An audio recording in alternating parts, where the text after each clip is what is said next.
मजलिस फ़िलाई तंज़ीम पाकिस्तान तरफ़ां लाड़काने में शहीद मोहतरमा Benazir Bhutto youth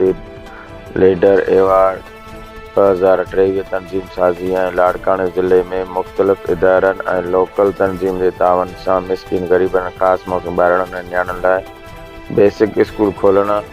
vocational centre, सिहत ऐं सफ़ाई जा प्रोग्राम ऐं ॿिया प्रोजेक्ट शुरू करण जे हवाले सां संबारा होटल लाड़काने में तंज़ीम जे चेयरमैन आशिक़ हुसैन सूमरो जूं मुख़्तलिफ़ सियासी समाजी शख़्सियतुनि सां मुलाक़ातूं कयूं वयूं, जिन में पीपी लेडीज़ विंग अॻवान मैडम आमना जमाली, समाजी अॻवान Shabana Manzoor, women protection cell जी SIAP मैडम नग़मा Mazari, doctor Zulfiqar Mari, stop society लाड़काने जे कोआर्डिनेटर इमरान बुरड़ो, डिवीज़न सदर शमसुद्दीन पीरज़ादो, ज़िले सदर रियाज़ शर ऐं ॿियनि सां ॻाल्हियूं मुकमल कयूं वयूं। तमाम साथियुनि गॾिजी कमु करण ते इत्तिफ़ाक़ कयो। तंज़ीम जे चेयरमैन वधीक ॻाल्हाईंदे चयो त तंज़ीम मुख़्तलिफ़ इदारनि सां